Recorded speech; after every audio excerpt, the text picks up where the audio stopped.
izina Yesu wohindura byukuri mindurira amateka yanjye wowe mani kiranuka mindurira amateka yanjye wowe mani kiranuka wanoranije mu bandi kugira ngo mbe igikoresho cyawe none mindurira izina mindurira izina mindurira izina beho mukushaka Jehova wanoranije mu bandi kugira ngo mbe igikoresho cyawe none mindurira izina mindurira izina mindurira izina beho mukushaka Jehova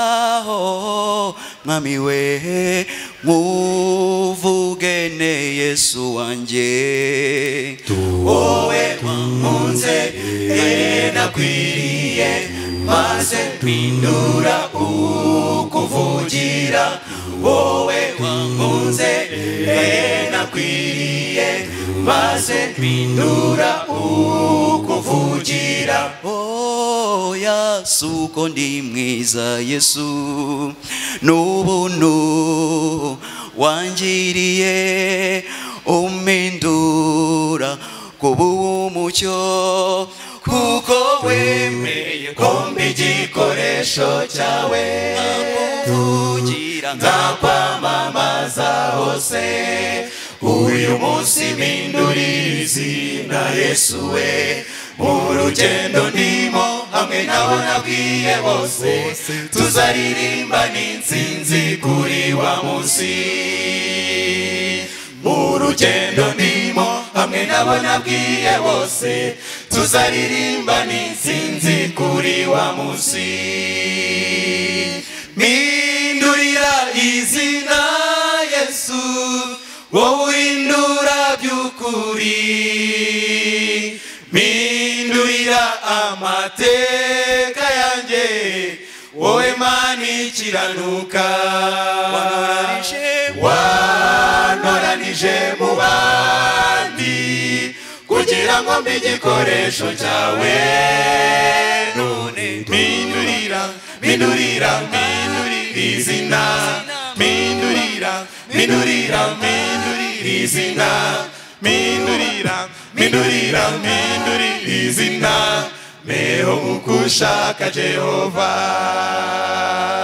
mindurira izina mindurira izina mindurira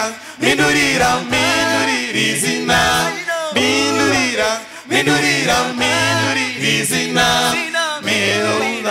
mindurira izina meho mukushaka Jehova mindurira izina mindurira izina mindurira izina meho mukushaka Jehova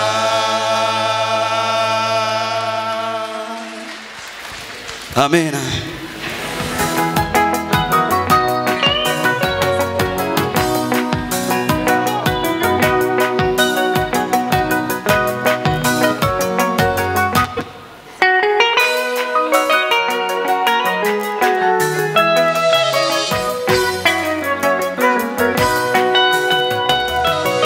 Abazacungurwa bazaririmba bazashira amakamba yabo hasi imibabaro yabiza bishize bazahora banezerewe iteka bazaririmba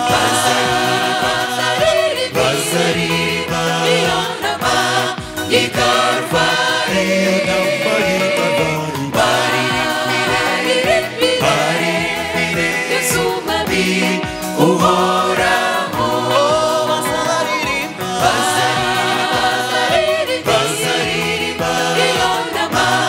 Ikarvari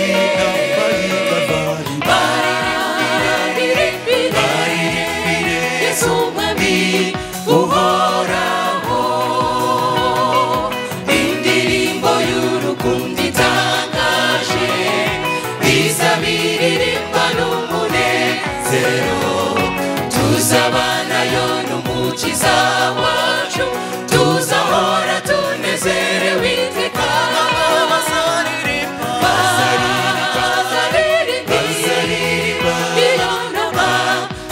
Ikarvari baririmbire Yesu mwami uhoraho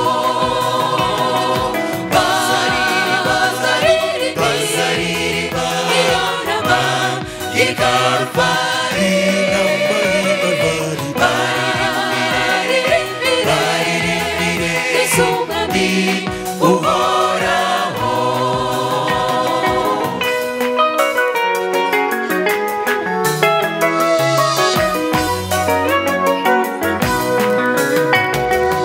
abameshi bishura byabonibo bazegera ya ntebe ya cyami ibyaha tuzabikizwa na Yesu tuzahora tunezerewe iteka bazaririmba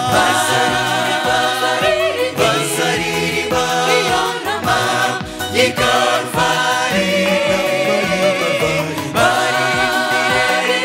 baririmbire Yesu mwami uhoraho bazaririmba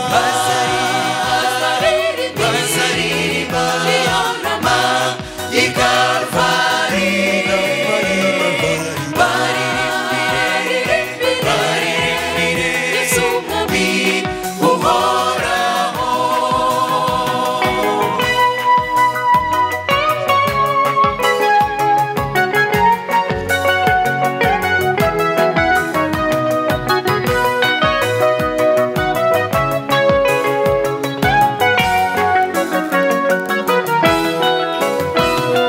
mbega ibyishimo mbega umunezero mbega indirimbo tuzaririmba mu ijuru mbega ukuntu bizaba ari byiza biturebesha aya mazima nihoraho tuzaganira tuzayiririmbira tuzaba dukize imiruho yose y'isi nindeba Yesu za ngovu ze zose nzaririmba uko nakize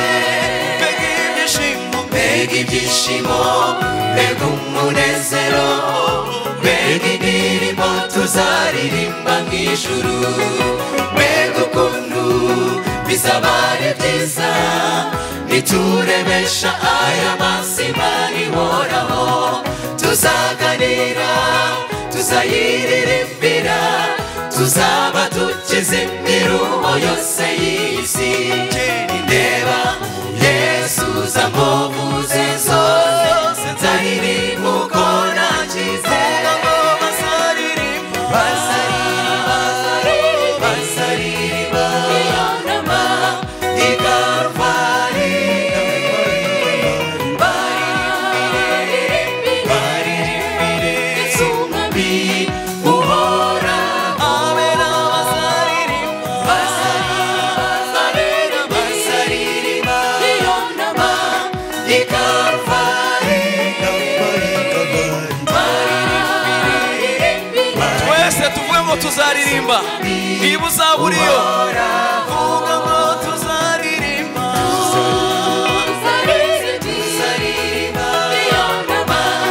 Ikarvari turirimbire Yesu mwami uhoraho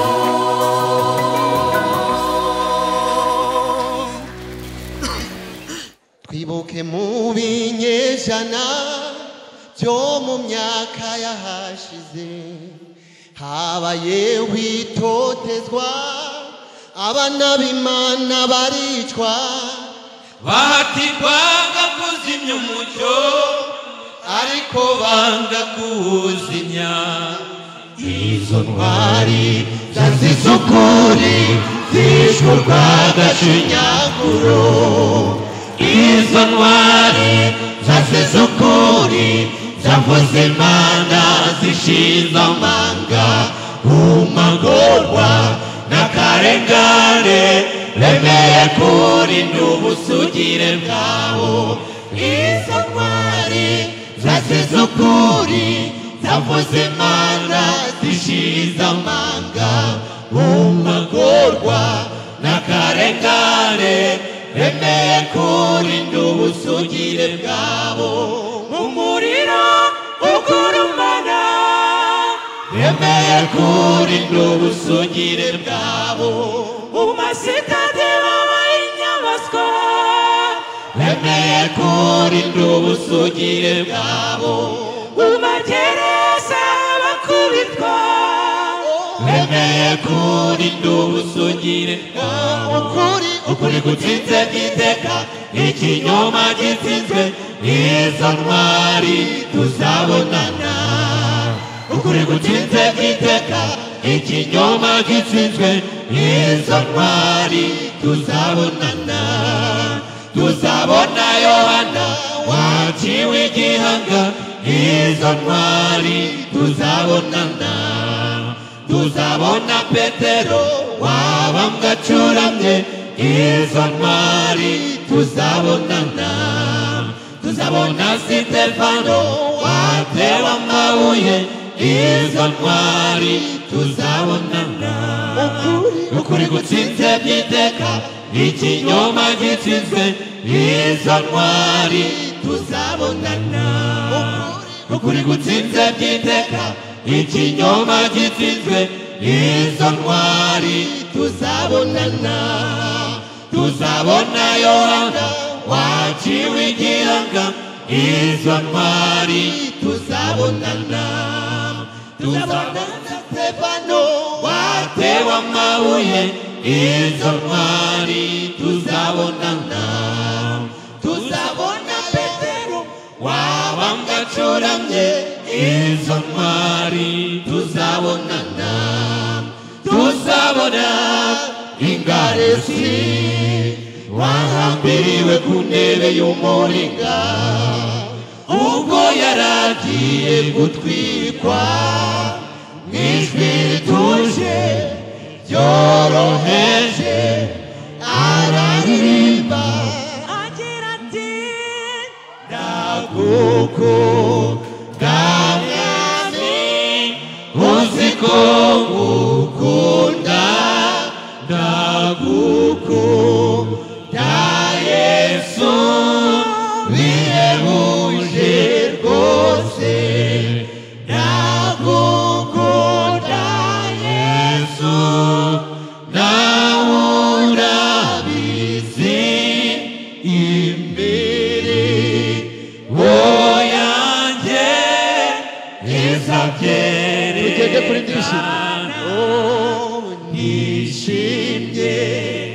Nishimye rwose bitavugwa.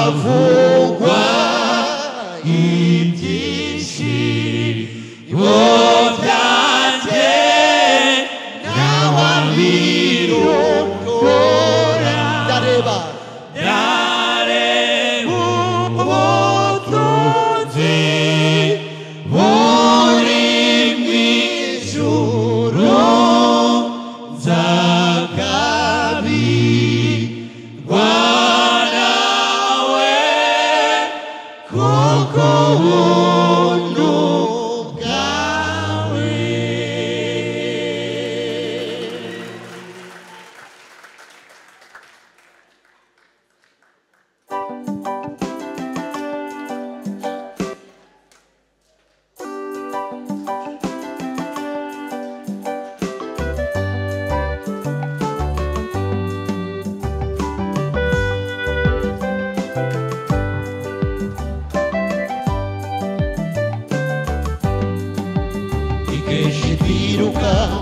Ubuzima bw'isi hakabaho uko tubugeraho.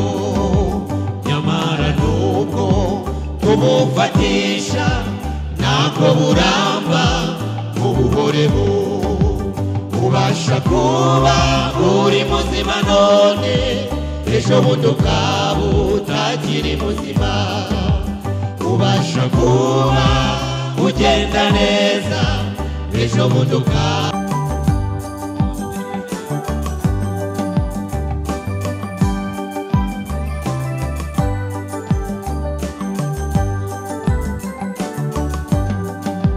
ibyamamare mu mupira w'amaguru hari igihe kigera gukina bigahagarara abasitari muri muzika hari igihe kigera umuziki ugahagarara abakomeye bafite ubudahangarwa hari igihe kigera iyi si ikabahangara iyi si twaherereyemo amarira menshi iyi si twaherereyemo ibihombo byinshi twabuze abantu tubura n'ibintu manuza turinde igihombo cy'ubugingo buhoraho iyi si twaherereyemo amarira menshi iyi si twaherereyemo ibihombo byinshi twabuze abantu tubura n'ibintu manuza turinde igihombo cy'ubugingo buhoraho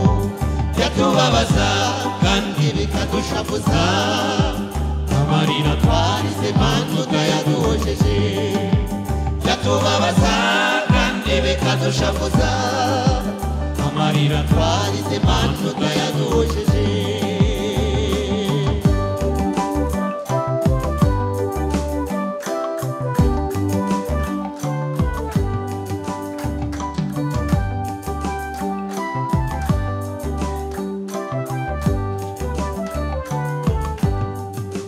mureke dushakire bizinesi aho tutazigera duhura n'ibihombo gupfa no gupfusha kubabara ukundi aho tutazogera guhura nabyo mureke dushakire bizinesi aho tutazigera duhura n'ibihombo gupfa no gupfusha kubabara ukundi aho tutazogera guhura nabyo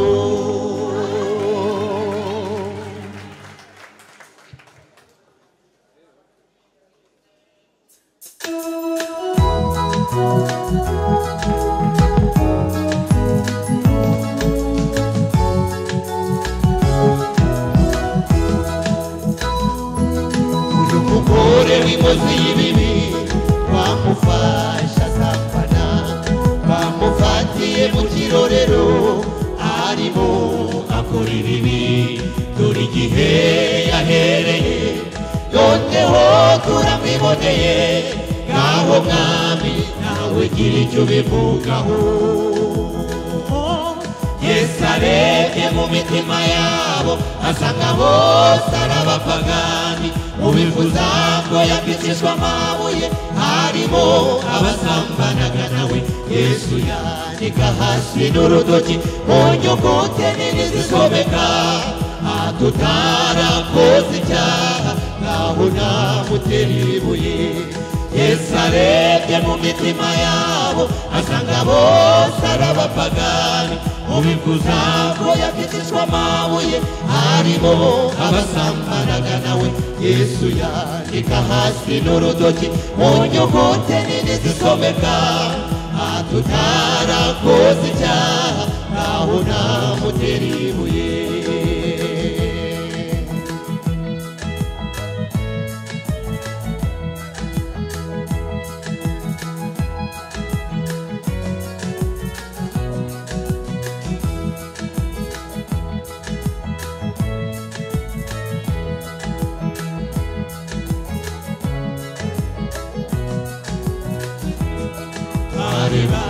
iyo nyandiko bagatsindwa mu mitima akabona ko nibatinaho barapfa mbere y'uwo mugore umwe akagenda n'undi akagenda baragenda bose bashiraho uwo mugore w'umunyabyaha asigarana na Yesu.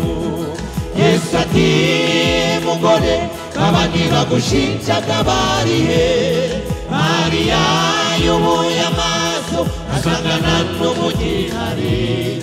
Yesu ati nanjye singuciriye witeka, genda ntuzongere gukora icyaha. Kuva uwo munsi uwo mugore ibyaha bye arabibabarirwa. Yesu ati mugore abandi bagushinjaga barihe? Mariya yubuye amaso asangana n'umugihari. Yesu ati nanjye singuciriye witeka, genda ntuzongere gukora icyaha. Kuva uwo munsi uwo mugore ibyaha bye arabibabarirwa. Haleluya, haleluya. Nawe uyu munsi ngwino kuri Yesu, ibyaha byawe ubibabarirwa.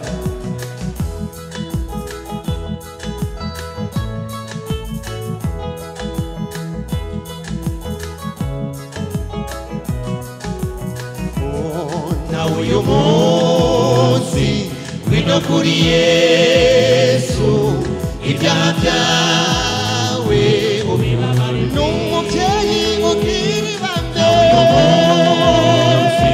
ngwino kuri Yesu, no kuri we, ibyaha byawe ubibabarirwa. nawe uyu munsi yakweza.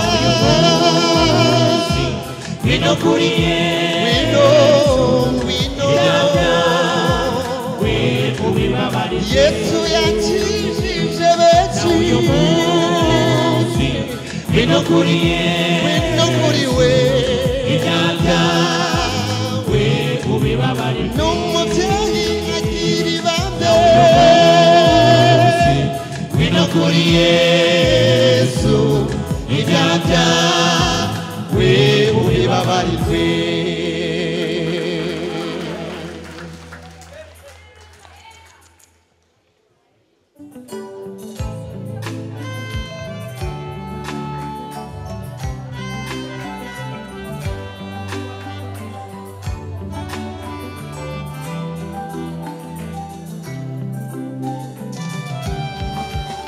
Farawo we, Farawo we, ekura ubwoko bw'Imana butahe. Uwiteka Imana ntibivuze, kandi icyo yavuze ntivuguruza. Ekura ubwoko bw'Imana butahe. Farawo we, Farawo we, ekura ubwoko bw'Imana butahe. Uwiteka Imana ntibivuze, kandi icyo yavuze ntivuguruza. Ekura ubwoko bw'Imana butahe. Bamaze imyaka myinshi mu bucakara, mu mirimo ivunanye y'ingoraga hato, bakandamijwe kandi batotezwa. Uwiteka atoranya Mose kugira ngo ababere umuyobozi uzabakura muri uwo mubabaro. Farawo we, Farawo we, ekura ubwoko bw'Imana butahe. Uwiteka Imana ntibivuze, kandi icyo yavuze ntivuguruza. Ekura ubwoko bw'Imana butahe. Farawo we, Farawo we, ekura ubwoko bw'Imana butahe. Uwiteka Imana ntibivuze, kandi icyo yavuze ntivuguruza. Ekura ubwoko bw'Imana butahe.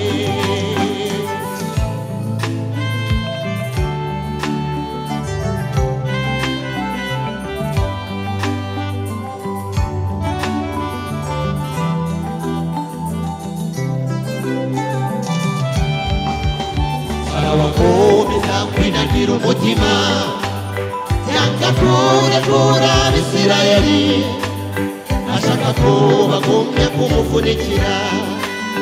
Uwiteka ateza ibyago igihugu cye, arabakomeza kwinagira umutima, icyago cyacu ni cyiza abona kubarekura. barabakomeza kwinagira umutima yanga kurekura Abisirayeli ashaka ko bagumya kumuvunikira Uwiteka ateza ibyago igihugu cye barabakomeza kwinagira umutima icyago cya cumi cyabona kubarekura Farawo we rekura ubwoko bw'Imana butahe Uwiteka Imana ntibivuze kandi icyo yavuze ntivuguruza rekura ubwoko bw'Imana butahe Farawo we rekura ubwoko bw'Imana butahe Uwiteka Imana ntibivuze kandi icyo yavuze ntivuguruza rekura ubwoko bw'Imana butahe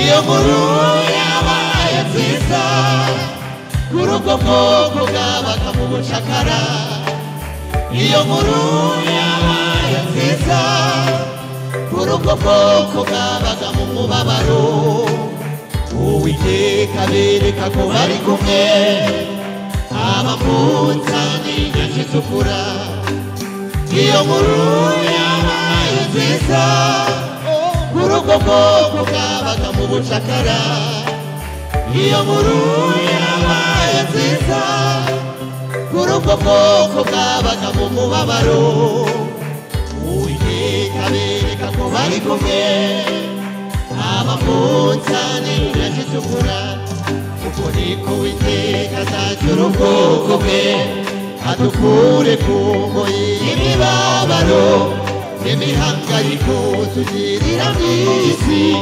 twitahire twigire ubudapfa kuko niko Uwiteka azacyura ubwoko bwe adukure ku ngoyi y'imibabaro n'imihangayiko tugirira mu isi twitahire twigire ubudapfa kuko niko Uwiteka azacyura ubwoko bwe adukure ku ngoyi y'imibabaro n'imihangayiko tugirira mu isi twitahire twigire ubudapfa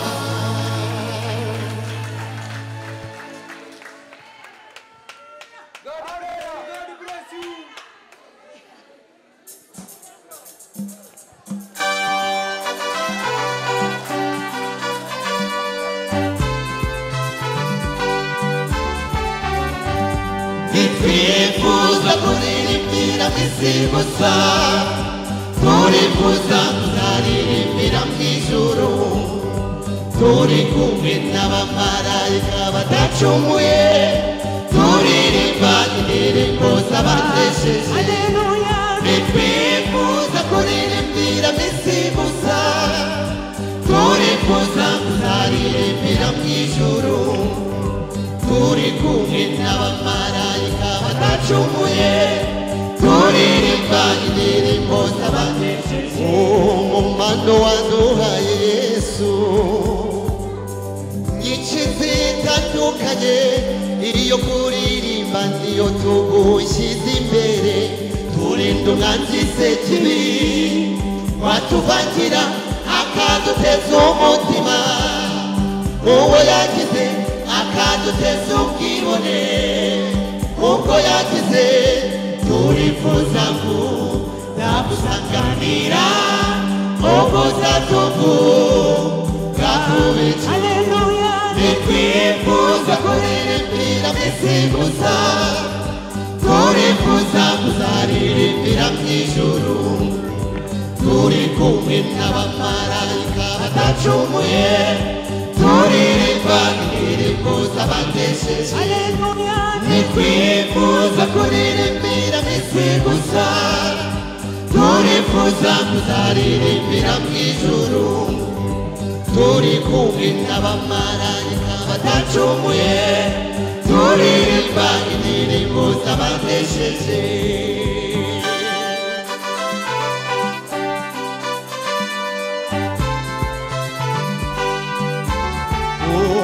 Bizanezeza birenze igera heza mu ijuru, ikumwe n'umwami wanjye Yesu wambambiwe, adushimira imirimo myiza twakoze, atimye macitse intege mu bikomeye, atimyiriza icyaha igisanga cyo, mwabaye intwari murabiharanira, nimukire mu munezero wa shobuja.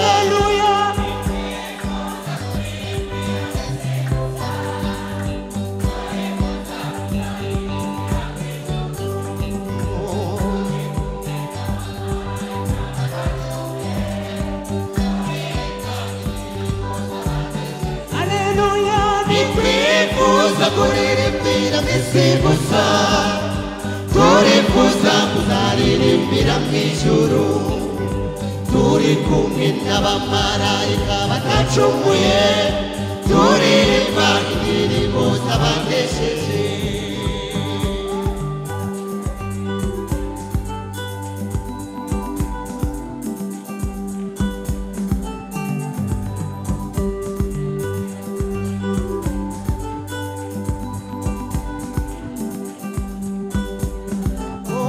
Bizaba ari umunezero nitugerayo, tuyobowe n'umwami Yesu, dutabarutse amarira n'agahinda, tubisezeye, indwara no gupfusha, ntibizabayo, bizaba ari umunezero nitugerayo, tuyobowe n'umwami Yesu, dutabarutse amarira n'agahinda, tubisezeye, indwara no gupfusha, ntibizabayo.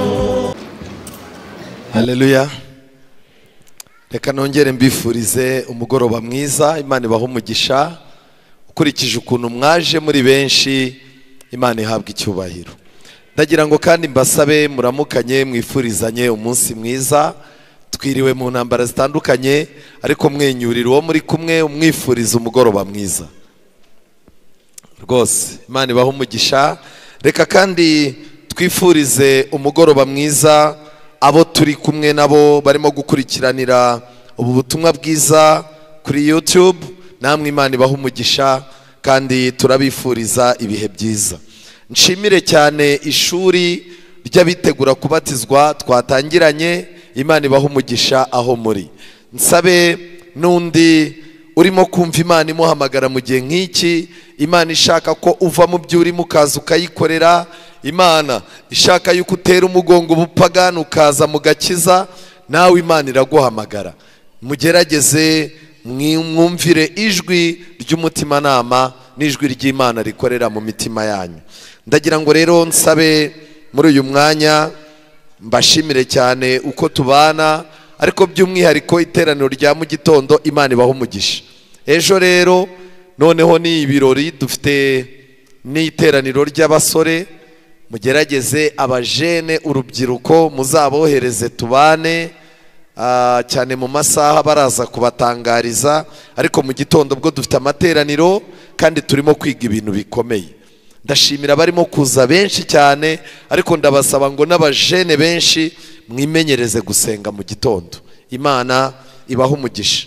Dufite umubatizo ku isabato, uko Imana ikorana n'umutima wawe, uko Imana igukangura, uko ububyutse buza mu mutima wawe, uko wumva ushaka Imana no kuyiyegurira, ababyifuza amarembo aruguruye. Mbibutse yuko dufite ibiseke hano, kandi ku munsi w'ejo ibi biseke tuzabirebamo, turebemo ibyifuzo mwashyizemo, turebemo ibibazo, ndetse n'ibibazo ibyifuzo mwagiye mwohereza byamaze kungeraho. Ejo rero dufite itsinda ry'abazasenga, ejo dufite ibihe byiza cyane, ndabinginze ntihazagire ubura. Reka rero mbasabe muri uyu mugoroba munyemerere tujye mbere, dutangire kwiga icyigisho cyacu cy'uyu mugoroba. gifite insanganyamatsiko nziza ivuga ngo impamvu ukeneye undi mutima. Mureke dusenge. Uwiteka Mana nziza, izina ryawe rihabwa icyubahiro. Uri Imana yaturemye kandi uduha umutima, gusa ntiwaduhaye umutima wo kugukunda ku ngufu, kuko wemeye yuko tutamera nk'ibyuma by'abazungu. Waduhaye umudendezo wacu twawukoresheje nabi, birangira ucecekesheje umutima. Ndetse abantu benshi basigaye bagenda nk'abatagira umutima. Abantu benshi bafata imyanzuro bahubutse nk'abatagira umutima. Abantu benshi basigaye bacika intege nk'abatagira umutima. Ndetse abenshi babayeho nk'aho nta mutima bagira. Ariko uri Imana yaremye umutima. Uri Imana ufite w'igisubizo. Muri uyu mugoroba twongeye kuza tukwereka imitima yacu si myiza, ntitugira inama nziza. Imitima yacu ntidufatisha imyanzuro myiza, ndetse niyo twicaye tubaye nk'abatuje, imitima yacu twibutsa ibyaha twakoze kera. Kubw'ibyo rero imitima yacu irashaje, nk'uko imyenda y'abantu isaza bakayihindura, niko natwe twifuza kuduhindurira umutima. Muri uyu mwanya abana bawe niwe baje gushaka, niwe baje gutega amatwi. Mwami Uwiteka, ubwo tugiye kubumbura ibyanditswe byera, ubane natwe, imitima yacu yibumbure nk'uko iri jambo tugiye kubwiriza ribumbuwe, kugira ngo ku musozo abe ari we duhanga amaso, kuko ari wowe dufitemo igisubizo muri byose. Tubisabye twizeye mu izina rya Yesu, amen. Buriya umutima w'umuntu ni ikintu gikomeye. Bibiliya itubwira neza muri Matayo igice cya 15 umurongo wa 18. Bibiliya iravuga ngo ariko ibiva mu kanwa biba bivuye mu mutima, nibyo bihumanya umuntu. Kuko mu mutima w'umuntu ariho haturuka ibitekerezo bibi, kwica no gusambana no guheheta no kwiba no kubeshyera abandi n'ibitutsi. Ibyo nibyo bihumanya umuntu. Amagambo akomeye cyane. Ibintu bihumanya umuntu bimuturukamo, kandi mu mutima w'umuntu niho haturuka ibitekerezo bibi. Mu mutima w'umuntu niho haturuka kwica.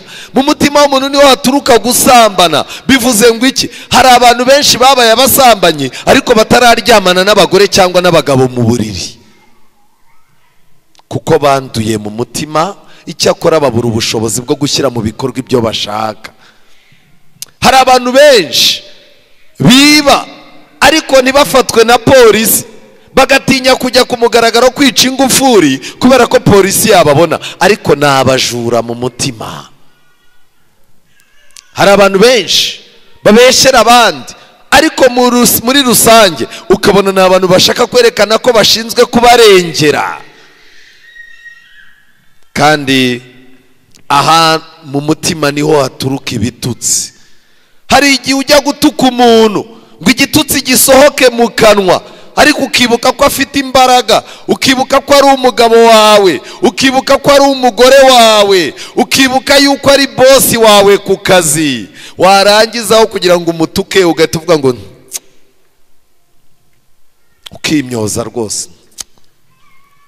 Mu by'ukuri ijuru rikubara nk'umututse, ahubwo ni ukubuza iki? Ubuze ubushobozi. Umutima rero w'umuntu ni ikintu gikomeye.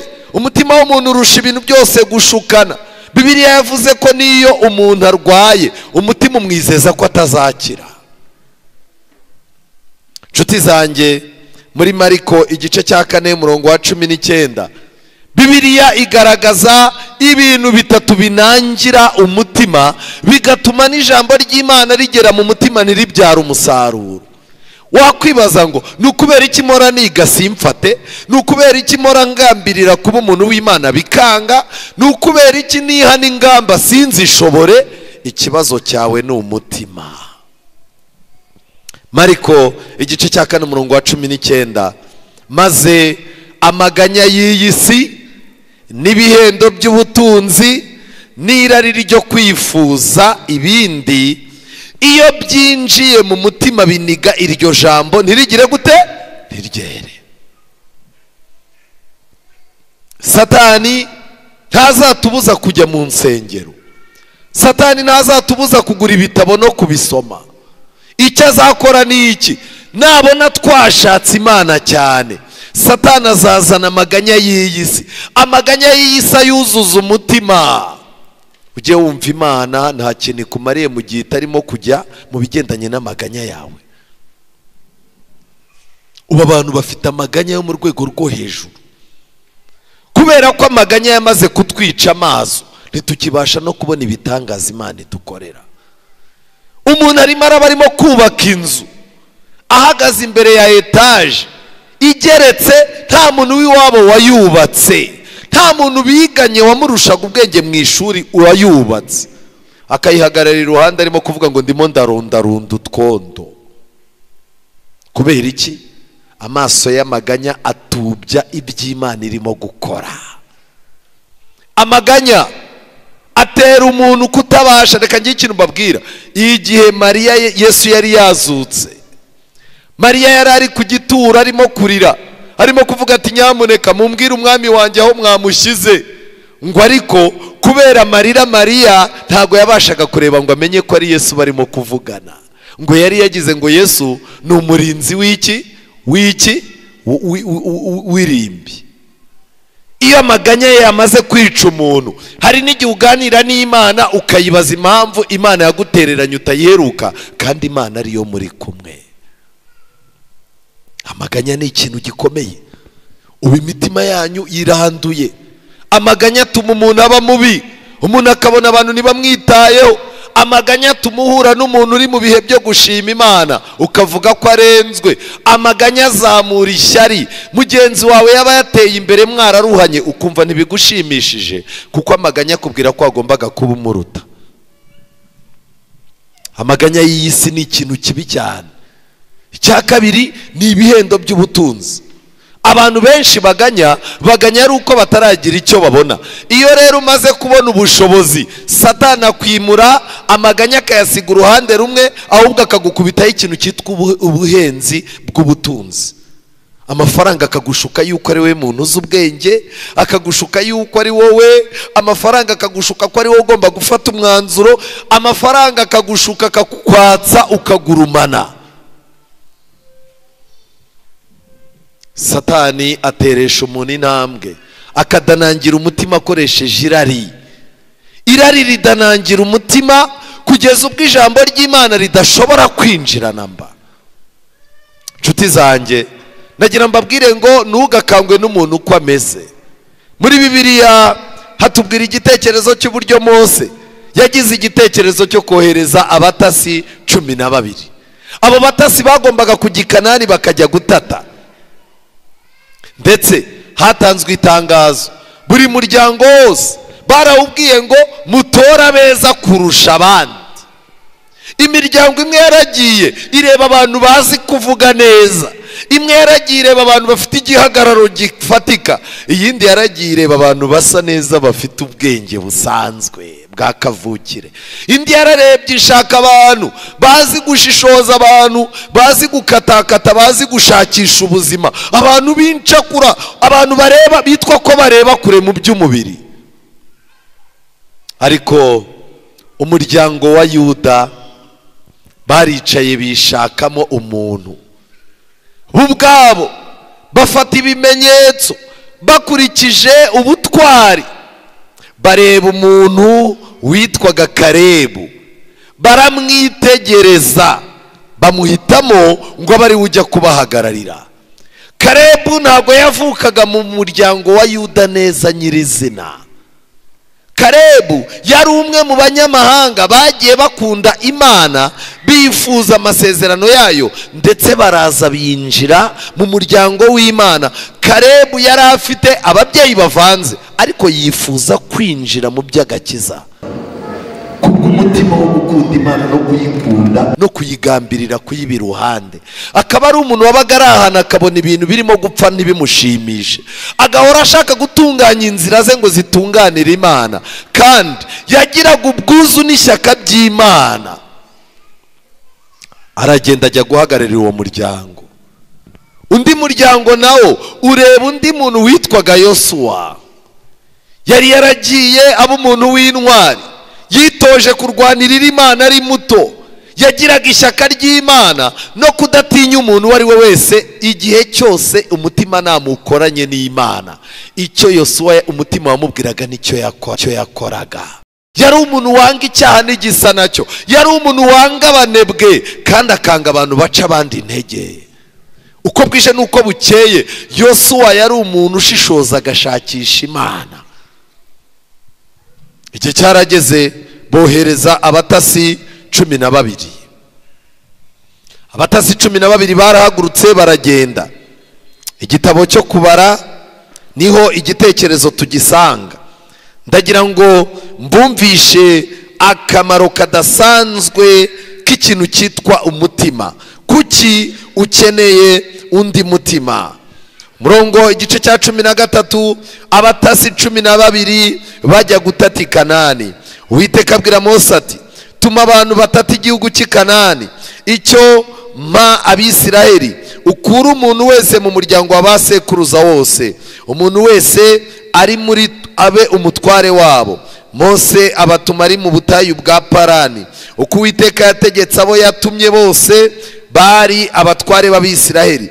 Aya niyo mazina yabo rero: mu muryango wa Rubeni hatumwe Shamuwa, mu muryango wa Simeyoni hatumwe Shafati, mu muryango wa Yuda hatumwa Kalebu mwene Yefune, mu muryango wa Isakari hatumwe Igalu mwene Yosefu, mu muryango wa Efurayimu hatumwe Hoseya mwene Nuni.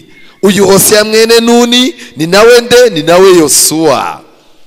Mu muryango wa Benyamini hatumwe Paruti, mu muryango wa Zebuluni hatumwe Gidiyeli, mu muryango wa Yosefu no mu muryango wa Manase hatumwe Gadi mwene Susi, mu muryango wa Dani hatumwe Amiyeli, mu muryango wa Asheri hatumwe Seturi, mu muryango wa Nafutali hatumwe Nakibi, mu muryango wa Gadi hatumwe Jeweli. Ayo niyo mazina y'abantu Mose yatumye gutata icyo gihugu. Mose yita Hoseya mwene Nuni, amwita nde? Yosuwa.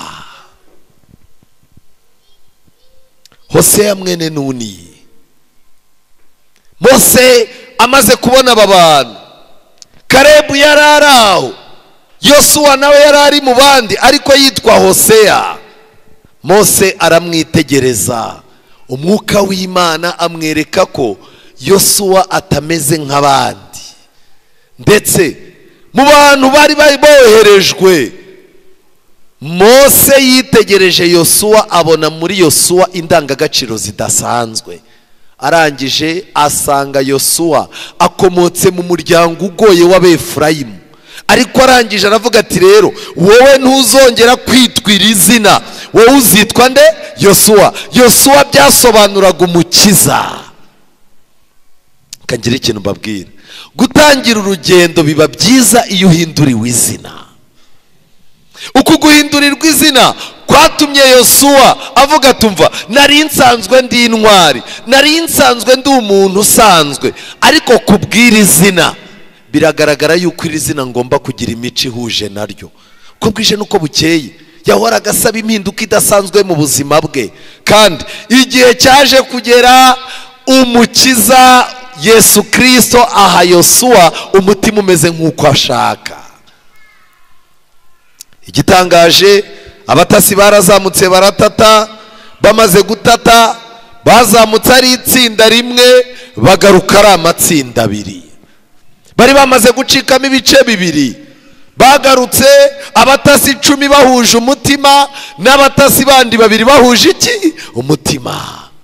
Reka mbabwire, hari igihe kizagera uku twicaye abantu bacikemo amatsinda abiri, haboneka intama n'iki?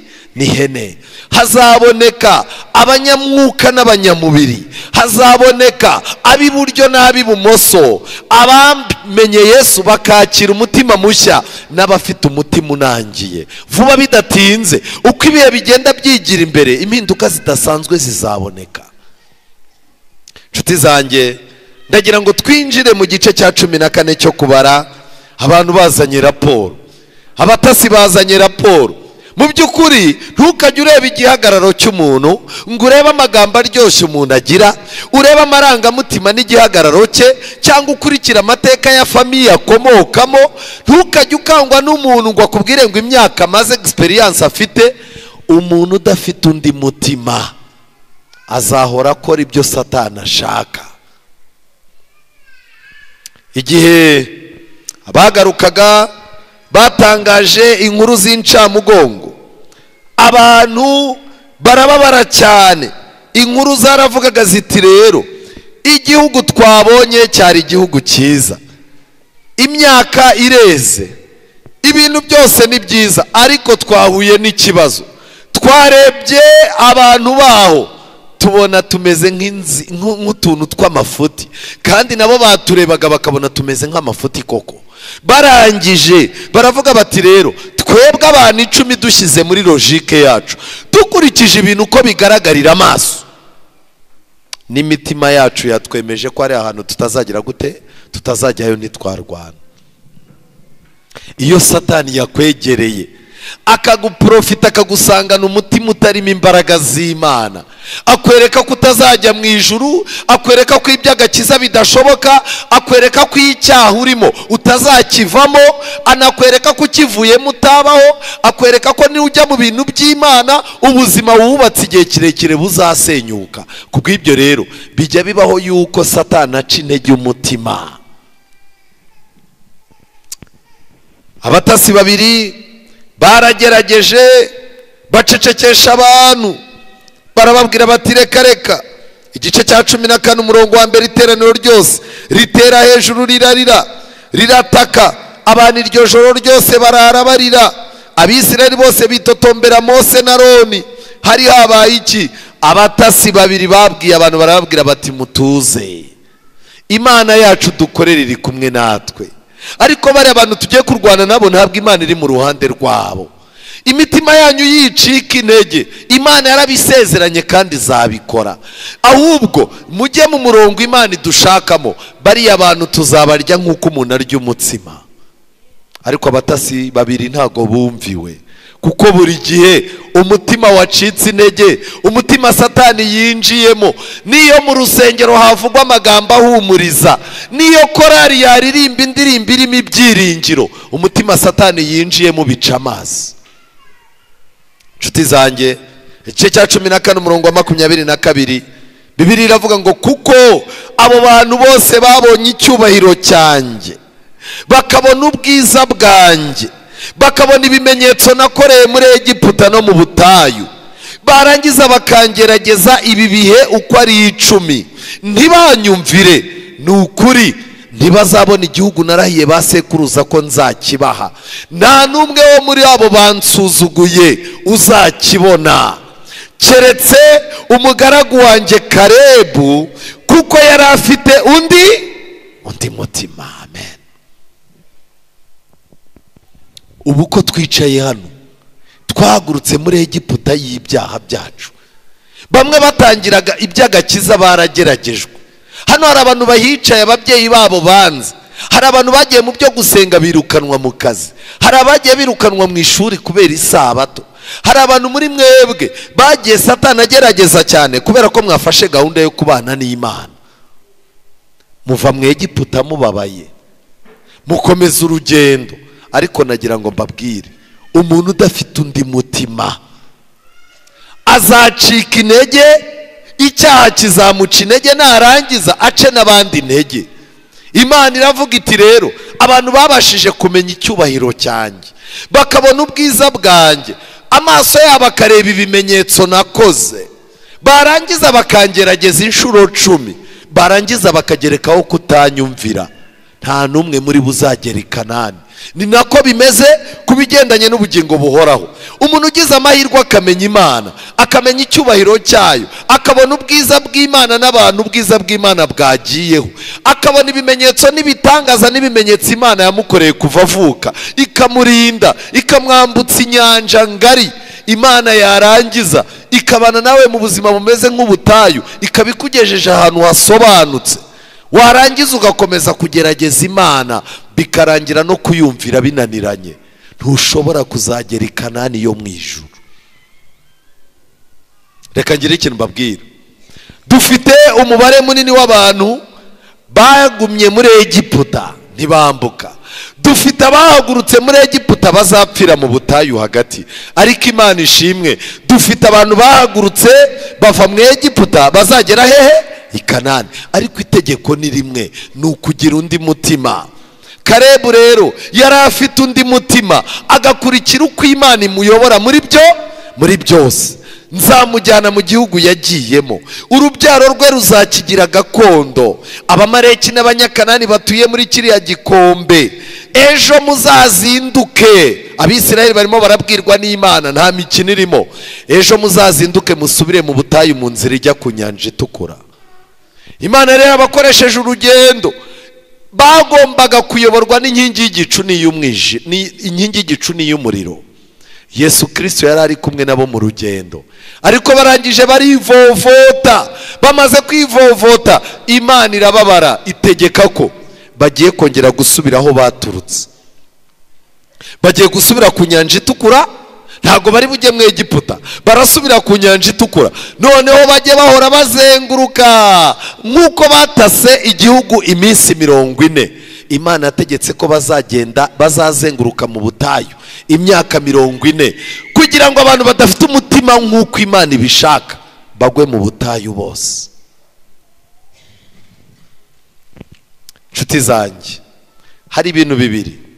Niba Imana yaraguhaye umutima mushya, ugomba kugira ibyiringiro kuzagera i Kanani. Ariko niba ugifite wa mutima wari ufite uri umupagani, uko watekerezaga akaba ari kuri, uburyo wakundaga gukora ibyaha akaba ari kumeze, ndetse ukaba ushyigikira icyaha mu mutima wawe, ufite ingorane imbere yawe, ufite akaga.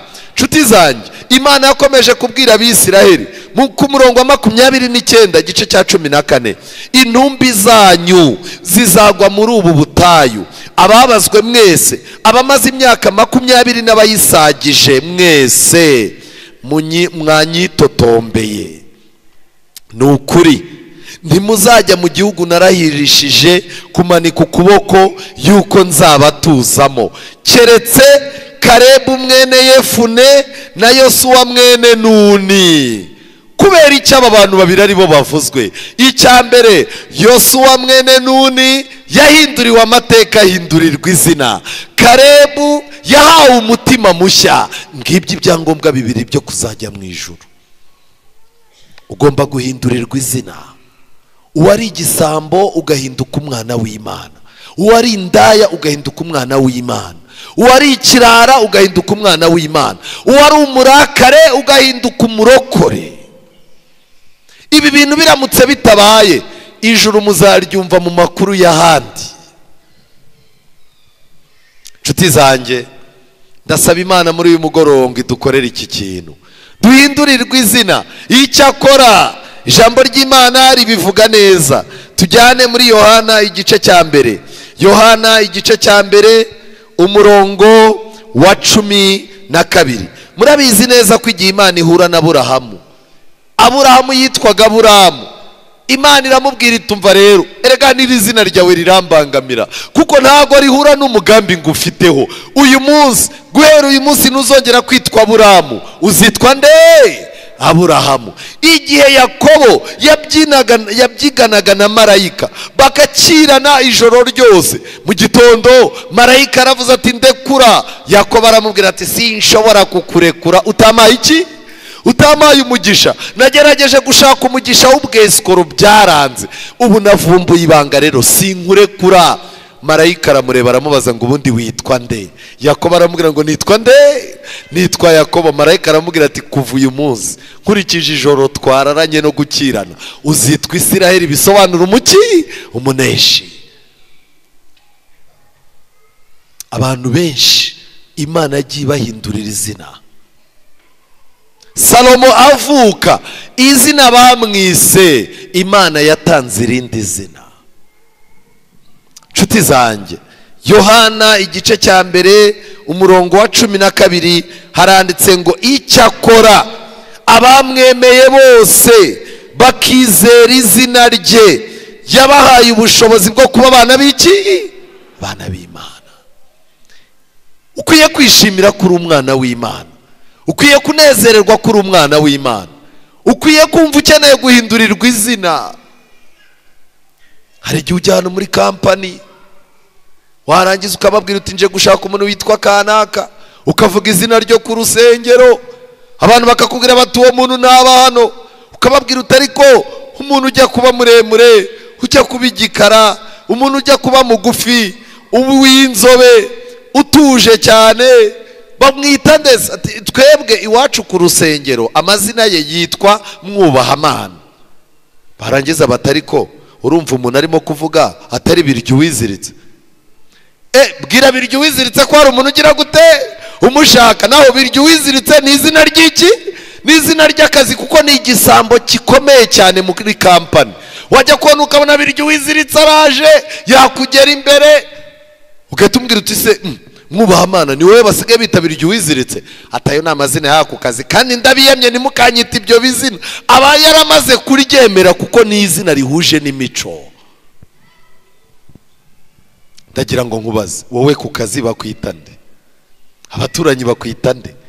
Nirihe zina rihuje n'akazi baguhaye?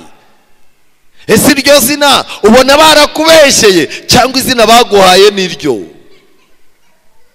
Nshuti zanjye, nagira ngo mbakangurire cyane gushakisha undi mutima no guhindurirwa izina, kandi ibyo byombi ni Yesu Kristo ubikora. Mu gitabo cyitwa Abakurambere n'Abahanuzi mu cyigisho cya 34 nasomyemo amagambo atangaje. Nimureba neza aba batasi 10 icyuho bari bafite ni icyuho cyo kutagira umutima mwiza, kutagira umutima mushya, kutagira umutima uhindurwa n'Imana. Kandi kuba badafite umutima mushya byabagushije mu bishyuko. Ngiye kubabwira amagambo nasomye mu Bakurambere n'Abahanuzi, murahita muvumbura iyo umuntu afite umutima mubi ukuntu abateye n'imyanzuro afata. Noneho ibintu byarahindutse. Igihe babatasi bavugaga ibyari mu mitima yabo itizera, mu mitima yabo yari yuzuye gucika intege, babitewe nande? Na Satani. Mu magambo make, amagambo avuga ngo twavuye gutata. Imana niyo yabohereje gutata, Imana irabarinda ibazengurutsa aho bazengurukaga batata, ariko bagiye gukora raporo Satani niwe wabateguriye iki? Raporo. Kagira ikintu babwira, Imana izagutegurira uwo muzabana. Imana nirangiza igutegurira urugo, wubaka urugo, ukora ubukwe, narangiza Satani akwinjirane mu buryo utazi. Satani narangiza gutegurire raporo, nujya kuganira n'undi mu mama, urugo rwawe nta kintu warubuzemo, urugo rwawe ari wowe urasenga n'umugabo arasenga, Imana yaguhaye abana bagerageza bakanyakanya, nujya kumva wumva umumama Satani amutangishije raporo. Umva, buriya nakurikiye abandi ngo nanjye narashatse. Umva, nukuri inzira ntibwira umugenzi. Iyo mbimenya simba naragiye kuri uriya mugabo w'imbwa. Erega nuko umubona mu ikoti n'ibitabo. Ujye witonda, hari igihe ukora urugendo ari Imana yarukoherejemo, Satani akaba ari ugutegurira raporo. Aba batasi bari bafite imitima itizera Imana, imitima yabo yacikaga intege mu buryo bworoshye. Kubw'ibyo rero Satani yinjiriye muri ibyo bintu bibiri, abari ubaha amagambo bavuga. Ibyiringiro n'ubutwari byabavuyemo, basimburwa no kwiheba gukomeye. Kutizera kwabo kwatumye abantu bijima mu maso. Nukuvuga ngo iyo Satani yamaze kukwinjirira, abantu bari baragutoranyije bazi kuri intwari, baragutoye bavuga bati famiye yacu ifite umuntu kabisa. Umunsi batoraga batasi, bagendaga bavuga amazina, kanaka ahagarariye umuryango wa kanaka, bagakoma amashyi bati uwo nguwo niwe. Hari igihe umuntu ahinguka ku rusengero, korari zikamurwanira, korari zikamurwanira, induru zikavuga. Korari imwe irusha iyindi amafaranga cyangwa abakire, cyangwa si irusha kubisa neza cyangwa kumenyekana, wa muntu akayijyamo. Ku munsi wo kumwakira abantu barimo kuvuga bati uwo niwe, noneho mutwitege. Naho aje gutera abakobwa inda, aje guca intege umurimo w'Imana. Twagize ikibazo cyo kuba tutabasha kureba umutima. Aba bantu bamaze gucika intege, Satani yabinjiye. Ku munsi wo gutanga raporo, abantu babafanye bose bari batuje babitegereza, baratangira batanga raporo. twarabibonye ni heza, twarabibonye amarangamutima y'abantu arazamuka, dore imbuto zaho twazizanye. Murabyumva, abazi kubonja bahise bazahuka, baravuga bati turye ku matunda y'i Kanani twumva uko bigize gute, uko bimeze. Abantu baravuga bati ahantu hararyoshye. Abatasi barangije bongeraho ijambo rivuga ngo ariko. Ijambo ariko iyo rije, ibintu byose byari byabanje biba bihindutse iki? Ubusa. Batangiye kuvuga uburyo i Kanani ari habi, kugeza ubwo abatasi Satani yabongoreye, arababwira ati n'icyo gihugu bavuga ngo gitemba amata n'ubuki ni igihugu cy'umwiryane. Ngo abantu bacitse intege kugeza ubwo mu maso y'iteraniro ryose ryahise ryijima. Ibi bintu Satani yakoze azabikora. Abantu twari twaratoranyije ko aribo bantu b'Imana, abantu twagiye twishimira ko aribo bazatugeza i Kanani, kubera kubwiriza kwabo, kubera kuririmba kwabo, kubera kuyobora ubuyobozi bwabo. Satani azabinjirira mu buryo tutazi, bajya batuganiriza amagambo y'urucantege, kugeza igihe uzaza ureba mu maso y'abantu ubona ibyiringiro by'ubugingo buhoraho byakamutse muri bo. Ubushobozi bukomeye bw'Imana bwari bwaragiye kenshi bugaragarizwa ubwoko bwatoranyijwe, bwaribagiranye. Abatasi baganirije abantu kugeza igihe abantu bibagiwe ko Imana ariyo yabahagurukije. Abantu ntibibutse, ntibatekereje ko Imana yari yarabayoboye, ndetse ntabwo bibutse uko mu buryo bw'igitangaza Imana yari yarabakijije ababakoreshaga uburetwa. Ndetse igitabo kiravuga ngo birengagije Imana maze bakora nkaho bagomba kwishingikiriza ku mbaraga z'amaboko yabo. Baravuga bati rero umwanzuro twabaha nk'abantu bareba kure, nk'abantu mwatoranyije ngo bababwize ukuri, tubabwije ukuri tutababeshye, twigumira ahangaha, ahubwo bibaye byiza mushaka uburyo kundi mwabigenza, ubwo tubahaye raporo ntacyo tubakinze. Kababwira ngo abantu bavugije induru, Kalebu Yosuwa aricara. Buriya rero mu nzu y'Imana habamo abantu babiri, hari abantu babona ikintu kibaye bagasengera mu mutima ngo bategereze icyo Imana iri bukore, harimo n'abantu basenga bagategereza icyo Imana iri bukore, ariko ishyaka ry'Imana rikabarya bakabanza bakajya kuzimya uwo muriro watse. Kubw'ibyo rero abantu bazajya mu ijuru ni amatsinda abiri ari mu rusengero rw'Imana. Itsinda rya mbere ni abantu basenga bagategereza icyo Imana iri bukore. Itsinda rindi ni abantu beza Imana ifite mu itorero, babona ibintu byazambye bagasenga, ariko bagafata n'umwanzuro wo kuba bacecekesheje ibintu ngo bidakomeza gupfa.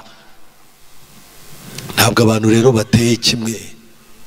Yosuwa na Kalebu ntibari bafite indangagaciro zimwe, ariko zahuriraga yuko bose bayobowe n'Imana yo mu ijuru. Ariko wowe ubona ibintu bipfa ugatuza. Umuntu aricara akayobya abantu kuri YouTube kumva ntacyo bitwaye. Umuntu arafata korara akayizambya. Umuntu yinjira mu nama y'itorero akoresheje ko azi amasomo y'abo Bibiliya, akoresheje ko afite amafaranga, cyangwa se akoresheje yuko azwi n'abayobozi mu bya politike bene wabo bafite amanyenyeri, akazambya itorero ukabona nta kintu wakora. Imana ikeneye ba Yosuwa basenga, ikeneye na ba Kalebu basengera mu mutima, ariko bagafata umwanzuro ngo bazimye umuriro urimo kwaka.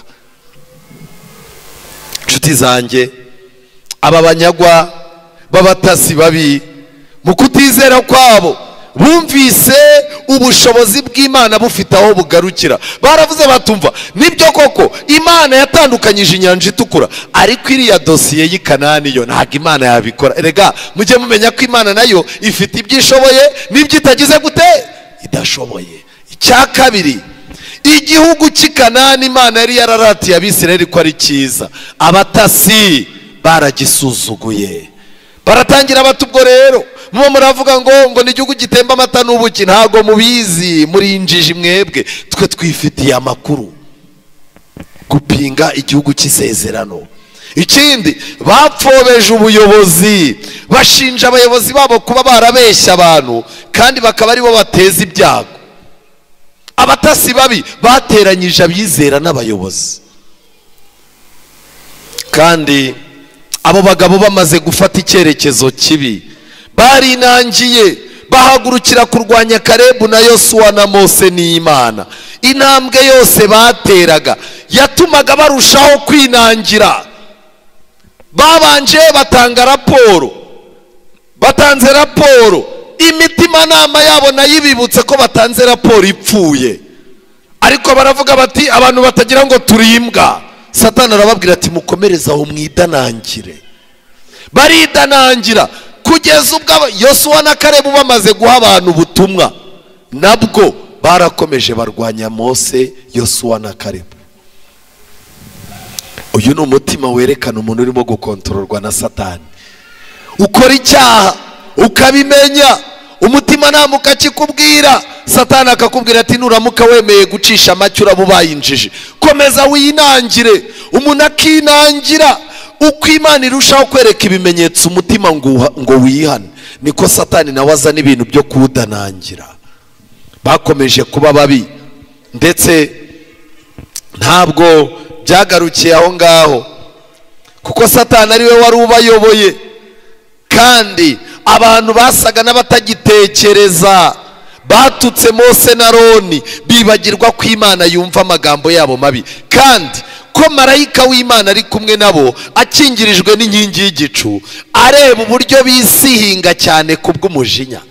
Yesu Kristo yari ari hejuru mu nkingi y'igicu, arimo kureba aka kajagari kari karimo kuba. Yesu ntiyagombaga kumanuka, kuko Yesu yari arimo gukorera mu ijwi no mu mutima wa Yosuwa na Kalebu. Ngo aho ari mu nkingi, Yesu yitegereje uburyo barimo kwisihinga. Ibintu babigize akavuyo. Reka ngire ikintu mbabwira, hari abantu bazana akavuyo mu nzu y'Imana, hari abantu bazana akavuyo mu miryango yabo.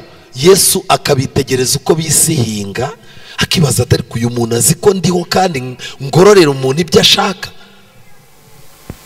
Byarangiye mu burakari bwinshi, abantu barasakuje bati Uwiteka aratujyanira iki ubundi muri icyo gihugu? Aratujyanira iki? Ni ukugira ngo tuhicirwe n'inkota? Mu magambo make batangiye kuvuga ko Imana yatekereje nabi kubakura muri Egiputa. Aba batasi 10 bohereje uburozi mu mitwe y'abantu, ni nabo bantu batumye abantu bose bavugwa mu butayu. Ni nako bimeze. Satani natuma utagira umutima mushya, azakugira umutasi mubi, uzaberaho kurimbuka, ubereho no kurimbura abandi. Uzazerera muri ubu butayu mpaka upfuye, kandi nta bugingo buhoraho uzabona. Uwiteka aratujyanira iki muri icyo gihugu? Ndetse Satani yarabongoreye, arababwira ati rero nimugerageze mwigaragambye kubw'amahitamo y'ahazaza h'abagore banyu n'abana banyu. Bahise batangira barerura, abagore bacu n'abana bacu bazaba iminyago, ikiruta si uko twasubira muri Egiputa. Barangije baravugana bati twishyirireho umugaba dusubire hehe? Egiputa. Imyigaragambyo yashyushye ntiyashyushye? Ndagira ngo mbabaze, umuntu areba abantu barimo barisihinga bafite imbaraga, ariko nagira mbabwire, igihe abatasi 10 bari barimo kuvuga n'abatasi 2 barimo kugira gute, barimo kubavuguruza, yari intambara iri hagati ya Kristo nande na Satani, kugira ngo Satani asubize abantu mu Egiputa neza. Azababwira yuko kugira ngo barengere abagore babo n'abana, azababwira ko gukora ku isabato ntacyo bitwaye, azemera abakora ibyaha kugira ngo abagabo babe basubira mu Egiputa. Satani azabumvisha yuko imibereho myiza y'abana babo n'imibereho myiza y'abagore babo bisaba yuko ibintu by'Imana babihagarika. Ku Gikanani ubu hari abagabo bahindutse abajura, bahinduka besikoro, bahindutse abambuzi, kugira ngo bambike abagore babo ibitenge byiza n'abana babo bige mu mashuri meza. Muri busubire muri Egiputa. Hura n'umuntu wamuhaye amafaranga arayakwambura, ukamaze utise ko wangenje ute? Atumva rero, ati buriya nawe uri umugabo uzabimenya. Ati umugore wanjye hari pate yari iri hafi kuba, hari ibirori umugore wanjye yatumiwemo. Ibyo birori kandi umugore wanjye niwe wari ufitemo ijambo, yagombaga kwambara ikanzu y'ibihumbi 300. Ndibaza nti aya mafaranga ndayakura he? Njya kuri banke ngo nyake barayanyima, kuri telefone ndiguriza nsanga ndimo amadeni. ariko nza kwibuka yuko mbitse amafaranga y'umuntu w'Imana. Umva kwikanzu pe nta cyicumi cyabuzeho, nta n'ideni nasigayeho, naguze ikanzu. Umugore wanjye yarakeye da, singiye ifoto urabona atarasharamye. Rero uyihangane pe. Umva reka nkubwire, kubera ko nza ku rusengero nakubona nkibuka ko nkuri mideni. Ubu rero kuza ku rusengero narabiretse, ubuzima burimo buranga, kandi buriya ukamaze utise kanaka muraheruka yangurije nawe amafaranga nshyira umwana mu ishuri. Urabona wa mwana wanjye bambwiye yuko ishuri ry'ibihumbi 300 umwana atari gigamo ngo amenye igifaransa. Ubu rero nagurishije isambu, ngurisha umurima, ndangije buriya na ya seta narimutse, buriya nsigaye ntuye hafi y'ishuri ry'umwana. Umwana wanjye yiga mu ishuri rya miliyoni, ariko aravuga igifaransa, nkamureba nkavuga ni kuri muto nuba mukuru bizagenda gute? Umwana niba urimo kumuriraho amadeni akaba akiri muri garidiyene ya miliyoni, primaire uzayibasha? Ubu rero ni ngombwa ko abagabo bafata gahunda bakavuga bati kubwo kurengera abagore n'abana twisubirire muri Egiputa. Ariko mwiriwe bantu b'Imana, Egiputa turimo turasubirayo, ntiturimo gusubirayo.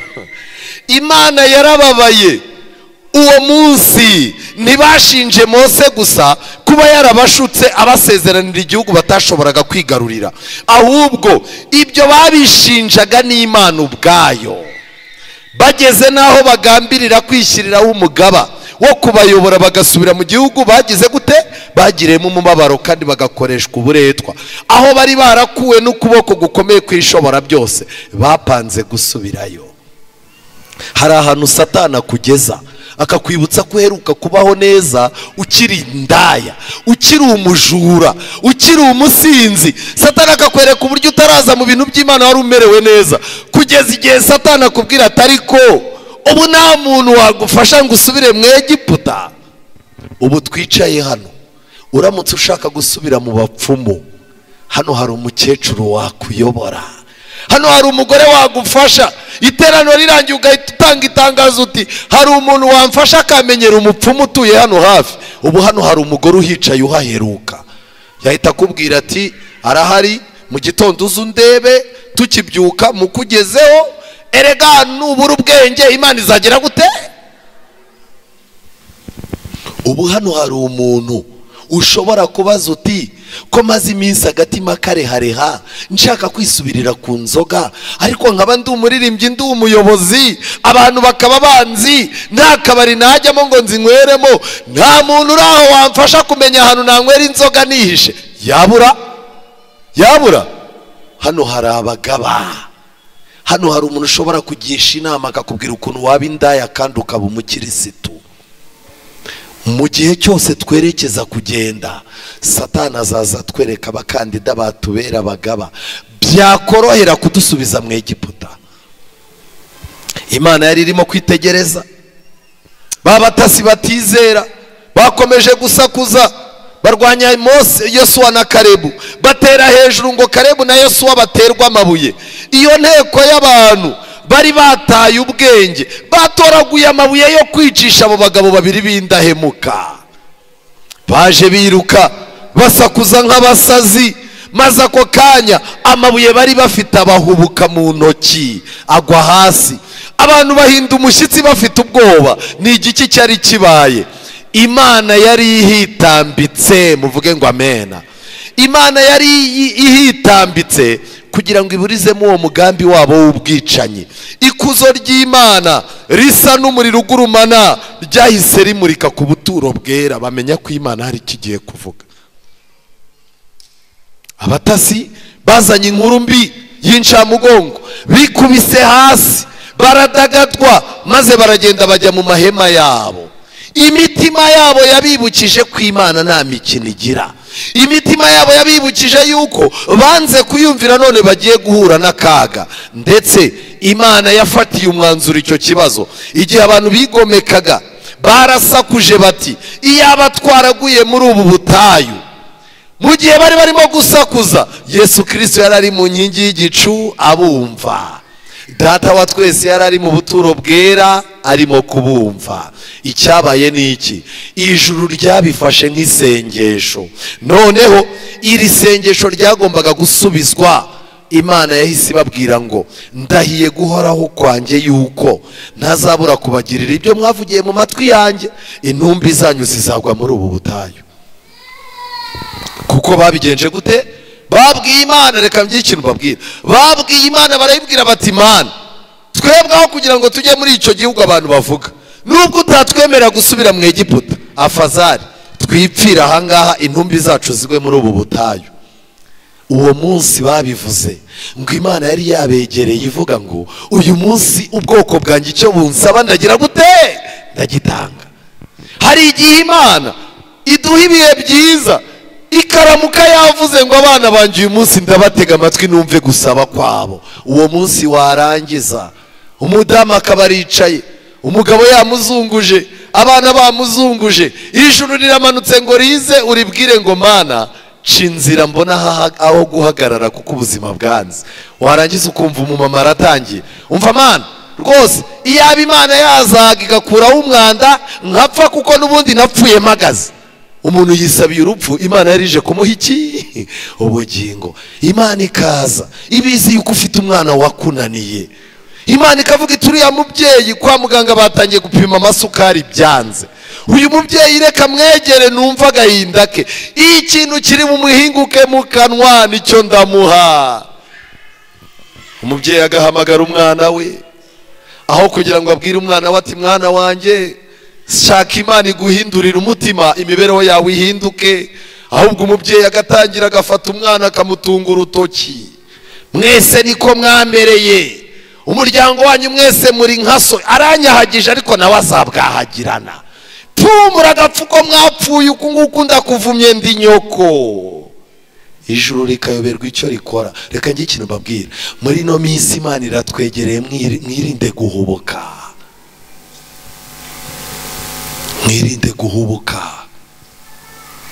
Hari igihe umunsi Imana igusura isanga ufite amagambo apfuye. Imana yarababwiti rero ibintu mwavuze yuko mushaka gupfira mu butayu, uyu munsi nari napanze ko icyo musaba kiraba ari isengesho, ndabibakorera. Bazengurutse imyaka 40 bose bagwa hehe? Mu butayu. Shuti zanjye, amagambo akomeye cyane. Habi abantu Mose arababwira ati rero tugiye kuzenguruka. Umutima unangiye nawe urongera urababwira utumva rero basabye gusubira mu Egiputa. Mose ati tuzenguruke, Imana dutegetse kuzenguruka. Barangije bati rero twakoze icyaha turakimenye. Imana irababwiye ngo bazenguruke basubire inyuma. Barangije imitima yabo irabashuka ngo bajye kurwana. Bategura urugamba, bitoramo umuyobozi w'ingabo, kandi Mose niwe wajyaga imbere y'Abisiraheli. Imana yabaga yagiye imbere, isanduku y'Imana niyo yabanzaga. Systeme yakoreshejwe mu kuritura Yeriko niyo yagombaga gukoreshwa kugira ngo bajye Kanani. Imana yagombaga kujya imbere yabo, isanduku y'Imana ikayikurikira, hagakurikiraho inde? Mose. Abatambyi bagakurikira, ubwoko bw'Imana bukajyaho inyuma. Bitoramo abasirikare. Imitima irababwira itumva rero buriya nimureba ko Imana yababwiye ngo mujye kurwana ntimujyeyo. Ubwo Imana ibabwiye ngo muzenguruke, mukorere Imana gashya, muyikorere surprise, mugende mujye kurwana, mwereke Imana yuko noneho mwumviye biri seriye. Bagiye kuzamuka bategura ingabo. Mose araza arababwira ati ibi bintu mwibikora, nimwitonde mwihubuka, imitima yanyu izakomeza kubashuka mpaka ryari? Imitima yanyu yabangiye kumvira iby'Imana isaba, none Imana ihinduye ibyo yabasabaga, none namwe muhinduye iby'Imana yabasaba, muhinduye ibindi. Ngo barazamutse baragenda bajya kurwana n'abanzi babo, batitaye ku rubanza rw'Imana. Abisirayeli biteguye kujya kwigarura Kanani, bambariye urugamba, bafata intwaro mu mitekerereze yabo, bari biteguye rwose kurwana, ariko ntibari bashyitse rwose mu maso y'Imana n'abagaragu bayo, bari bababaye cyane. Imyaka hafi 40 yari igiye kurangira Uhoraho yategetse Abisirayeli kuzamuka. Mbibutse neza ko Imana yari yarapanze ko abayobozi Imana yashyizeho bagomba kuyobora ibyo bikorwa byose. Mu kuyoborwa muri ubwo buryo nta kaga bajyaga guhura nako, ariko noneho ubu banyuranyije n'itegeko ry'Imana, ndetse nuko abayobozi babo bari bababujije bikomeye. Baragiye bajya gusanganira ingabo z'abanzi babo, nta sanduku y'isezerano bitwaje, ndetse na Mose atari kumwe nabo. Bivuze ngo iki? Umuntu uzashaka kujya i Kanani, Yesu Kristo atamugiye imbere, isanduku y'isezerano ry'Imana irimo amategeko 10 y'Imana uyashyize ku ruhande, isanduku y'Imana yabagamo inkoni ya Aroni yerekana ubuyobozi bw'Imana, ushaka kujya mu ijuru utayobowe n'ubuyobozi Imana yashyize mu itorero ryayo. Umuntu uzashaka uburyo yabaho agashaka kujya mu ijuru yirwanaho, ntatungwe n'umutsima w'Imana, azagenda arwana ariko azaseba. Urwo rugamba byaranze, impanda yo kubahagurutsa yaravuze, maze Mose yihutira kubakurikira, ababurira muri aya magambo, arababwira ati mucumurira iki itegeko ry'Uwiteka, icyo mukora ntikiri bugende neza, ntimuzamuke rwose, kuko Uwiteka atari hagati muri mwe, mutaneshwa n'ababisha banyu, muri busange y'Abamaleki n'Abanyakanani, mwicwe n'inkota. Barangije baranga, barazamuka, bagezeyo bategura urugamba. Imana itagize gute? Imana idahari. Barangije baritegura, mu gihe ngo bagiye kurwana, abanzi babo bari ku musozi, ngo abanzi babo Imana yari yarabateye ubwoba mu mutima. Uwo munsi bumva ubwoba bwabashizemo, abanzi babo batumva rero murwanya babanyagwa. Bararwana, Abisirayeli batera umugongo abanzi babo, Abisirayeli barabirukankana, barabica, bamwe bagwa mu myobo, abandi barabatema. Mose arangije abwira Abisirayeli ko abo bantu bose bapfuye, bishwe no kugira umutima mubi wo kutumvira icyo Imana igize gute ishaka. Ntimurebe uyu munsi wa none Imana irimo irabasaba ibintu ntimubikore, imitima yanyu ikabakoresha ibindi. Imbabazi nizirangira, ibintu imitima yanyu yari yarababujije gukora, Satani azabemerera kubikora, ariko igihe cyagize gute? Cyarenze. Umuntu uzashaka kureka inzoga, imbabazi zarangiye, azaba zirekeye iki ko ntacyo bizaba biri butange? Umuntu uzashaka kureka ubusambanyi, imbabazi zarangiye, bizaba biri bumara iki? Umuntu uzashaka kuva mu rwango n'ubugome, umuntu uzashaka kuva mu nyigisho z'ibinyoma, imbabazi zarangiye, ntacyo bizaba bimaze. Nshuti zanjye, Imana yatanze gahunda ikomeye yuko umuntu wese uzahinduka umutima azagira umugisha.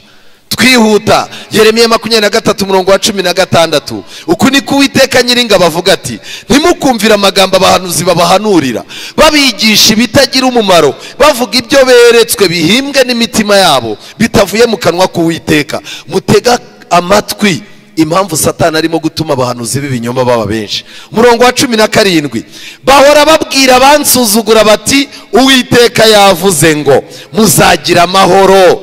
N'umuntu wese ugendana umutima unangiye, baramubwira bati nta kibi kizagira gute? Kizakuzaho. Impamvu ubupagani bwabaye bwinshi, abayobozi b'amadini barabushyigikiye. Umuntu araba indaya ariko agatanga icya 10, bakamubwira bati ntacyo uzaba. Umuntu arimo araba umugome ariko akaza mu rusengero akaririmba akabwiriza, bakamubwira bati ntacyo uzaba. Reka ngiye ikintu babwira, abahanuzi b'ibinyoma bari mu bantu barimo gutuma abantu imitima yabo ikomeza kwangirika. Ukeneye umutima mushya. Ezekiel 36:25, Imana yarabisezeranye, iravuga ngo nzabanyanyagizaho amazi meza. Kuko amazi atabonetse, amaraso ntaboneke, gukizwa k'umuntu biragoye. Nzabanyanyagizaho amazi meza, maze muzatungana. Amen. Icya kabiri, nzabakuraho imyanda yanyu yose. Ndamya nashidikanya ko buri wese hano afite umwanda we. buriya hari ukuntu abantu bajya basekana, umuntu yarangiza akareba undi afite igishyimbo mu menyo agahita amubwira ati ya ati shati najyaga ngira ngo ni umusirimu ariko uri umunyamwanda tu. Hakaba hari undi noneho we ntabwo afite igishyimbo mu menyo ariko afite ya misatsi y'abadamu bamarana amezi 3, arimo aragenda afata akantu k'agati akagacisha muri menshi acishamo. Nabajije umudamu umwe ndamazana, ariko kuki mugendana akantu k'agakirida mukazamugenda museseka. Arambwira ati rero haba harimo imvuvu n'icyokere n'imyanda, kandi kubikuraho biba byaduhenze. Ubwo rero ugendana akantu k'agati ukazaza ugira ariko iyo byanze urakubita, ukabona umuntu arimo arakubita ariko agapfa gisirimu, wamenya ko ari umunyamwanda. Reka da, n'abayobozi b'itorero bashaka abanyamwanda ntibagira gute. Hari ushobora noneho gucira uwo nguwo umusatsi urubanza, anuka ibirenge, inkweto, amasogisi yambara inshuro 6. Uwo nguwo we yifitiye umunuko udapfa kugira gute kugaragara. Muragenda nawe ukavuga uti n'umuntu w'umusirimu yambaye ikoti, yakura mu rukweto, abaruka bakaruka, abazungera bakazungera, ariko yambaye inkweto yayifunze nta kibazo. Turi abanyamwanda mu buryo butandukanye, ariko Imana yahisemo ko izadukuramo imyanda yacu. Ibitekerezo bipfuye by'umwanda, amafilime y'imyanda twirirwa twirenza, inshuti zanduye twirirwamo, imyanzuro y'umwanda twirirwa dufata. Imana irimo iravuga ngo nzabakuraho imyanda yanyu yose n'ibigirwamana byanyu byose. 26 Ezekiel 36, nzabaha n'umutima mushya. Amen. Mbashyiremo umwuka mushya, nzabakuramo umutima ukomeye nk'ibuye, mbashyiremo umutima woroshye, kandi nzabashyiramo umwuka wanjye, ntume mugendera mu mateka yanjye, mugakomeza n'amategeko yanjye, mukagira gute mukayasohoza. Hari ikintu Imana itakoze? Umutima mushya. Nshuti zanjye, uyu mugoroba dufite ibihe byiza byo gusenga, kugira ngo Imana iduhe umutima mushya. Igitabo Inama Zigirwa Itorero, paje ya 77. Inama Zigirwa Itorero, haranditswe ngo abashaka kwinjira mu rurembo rw'Imana bose bakwiriye gushyira Kristo imbere mu migenzereze yabo yo mu isi. Icyo kikabagira intumwa za Kristo n'abahamya be. Abo bantu nyine bashaka kujya mu rurembo rwo mu ijuru bakwiriye kujyana ubuhamya bwumvikana bushikamye bwo kurwanya imigenzo mibi yose, bwereka abanyabyaha umwana w'intama w'Imana ukuraho ibyaha by'abari mu isi. Abamwakira bose abaha ububasha bwo kuba abana b'Imana. Kubyarwa bwa kabiri niyo nzira yonyine ibasha kutwinjiza mu rurembo rw'Imana. Iyo nzira ni ntoya, n'irembo twinjiriramo ni rito, ariko muri ryo niho dukwiriye kuyobora abagabo n'abagore n'abana, tukabigisha yuko bakwiriye kugira umutima mushya n'umwuka mushya kugira ngo babone gukizwa. Amen. Icyambere, abantu bagomba guca mu nzira ifunganye, bagahabwa umutima mushya, bagahabwa n'umwuka mushyashya kugira ngo babone gukizwa. Ingeso za kera z'akarande zikwiriye gutsindwa, iby'umutima wifuza bya kamere bikwiriye guhinduka. Ibinyoma byose, uburiganya bwose, kuvuga ibibi kose bikwiriye kurekwa. Imibereho mishya itera abagabo n'abagore gusa na Kristo, niyo ikwiriye kutubamo. Ngiyo impamvu y'uyu mugoroba. Ndasoza mbabwira amagambo akomeye cyane. N'amagambo Dawidi yavuze nyuma yo kubona ko umutima ufite ikibazo. Muri Zaburi ya 42 umurongo wa 12, Dawidi yaravuze ati, mutima wanjye niki gitumye wiyiheba, niki gitumye umpagararamo? Ujye utegereza Imana, kuko nzongera kuyishima. Imana niyo gakiza kanjye, ni Imana yanjye. Amen. Dawidi yibazaga impamvu umutima uhora umuhagazemo, ariko yaje kumenya ibanga. yarasenze abwira Imana, arayibwira ati Mana, Zaburi 51:12, Mana undeme mu mutima wera, unsubize mu mutima ukomeye, ntunekureyo mu maso yawe, kandi Mana ntunkureho umwuka wawe wera, unsubizemo kunezezwa n'agakiza kawe, unkomereshe umutima ugira gute? Wemera. Nyuma yuko Dawidi Imana imuhaye umutima mushyashya, Dawidi yavuze amagambo ari muri Zaburi 131:1. Zaburi 131:1, indirimbo ya Dawidi y'amazamuka. Witeka, umutima wanjye ntiwibona, muvuge ngo amena. Wa mutima wibonaga wahindutse, umutima wanjye ntiwibona, kandi amaso yanjye ntagamika, ntabwo mpinga abantu. Umutima wanyigishije kubaha umuntu wese, kandi amaso yanjye ntagamika, kandi siniha ibiruta urugero rwanjye, sinipasa muremure, nasobanukiwe uwo ndiwe, namenye ubuzima bwanjye, sinshobora kwifuza ibiruta urwego ndiho. Yarakomeje ati kandi siniha ibitangaza byananira. 2 nukuri nturishije umutima wanjye, ndawucecekesheje. Amen. Umutima yageze ku rwego azaza awucecekesha. Umutima wajya kuzamuka akawubwira ati turiza Imana yonyine tuza bizakunda. Nk'uko umwana w'incuke yigwandika kuri nyina, umutima wanjye nawo wigwandika muri nge nk'umwana w'incuke. Mu magambo make, ntacyo umutima wanjye unshinja, ndumvikana n'umutima wanjye. Imana yarawuhinduye ihereyemo imbere.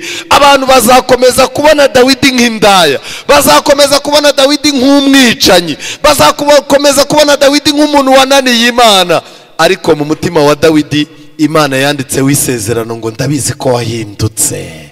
Kubw'ibyo rero Dawidi yarakomeje aravuga ngo wa bwoko bw'Abisiraheli we, ujye wiringira Uwiteka uhereye none ukageza iteka ryose. Dawidi yasoje urugendo neza, ari mu ntwari zikomeye zizabona ubugingo buhoraho. Kandi Dawidi yakoze ibyaha biruta iby'abantu bose bicaye hano bashobora kugeraho, ariko kuko yabonye umutima mushya. Yosuwa na Kalebu bageze i Kanani. Kalebu yatanze ubuhamya afite imyaka 85, arangije abwira abantu ati rero murabizi ko hashize imyaka 45 dukoze ibintu bidasanzwe. Igihe Imana bantoranyaga nkajya gutata nari mfite imyaka 40, uyu munsi mfite imyaka 85. Ibanga ry'Imana yanjye nshaka kubabwira, ku munsi twahagurutse tujya gutatiraho, imbaraga nari mfite n'uyu munsi wa none ndacyazifite, mfite imyaka 85. Umutima mushya utuma umuntu agira imbaraga mu by'Imana. Uko wasengaga, uko wakundaga Imana, uko wayikiranukiraga mu bihe byashize, uko imyaka igenda ihita, Imana izakomeza gutuma uhinduka umuntu wayo. Abantu bazabona watangiye uri umukobwa ukunda Imana, ubaye umudamu ushima Imana. Abantu bazajya kubona babone ushaje ushima iki? Ushima Imana. Umutima mushya. Ndasaba Imana kuduha umutima mushya. Dukeneye umutima mushya, dukeneye impinduka zidasanzwe.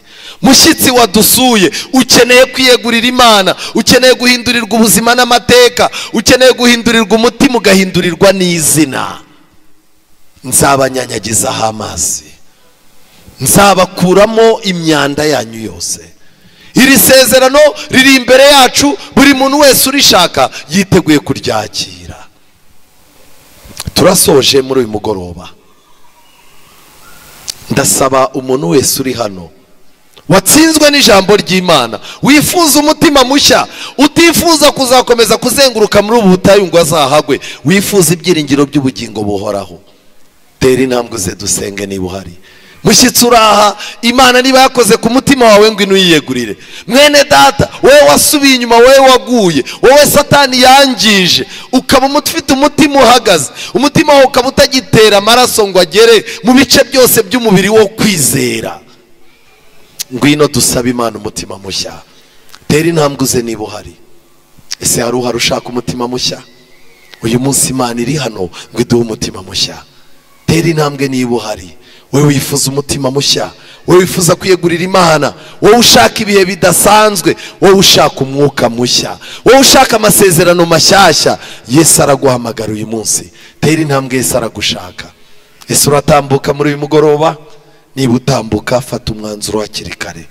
Ndararika abantu bashaka kwakira umutima mushya, ndararika abantu bashaka kwihana muri uyu mugoroba, ndararika abantu bashaka kureka ibyaha n'ibisa nabyo, ndararika abantu bashaka gushakisha amahoro aturuka mu Mana. Tera intambwe uze, nturebe amaso y'abantu, ntugire isoni zabo, ntutsikamirwe n'ubwoba.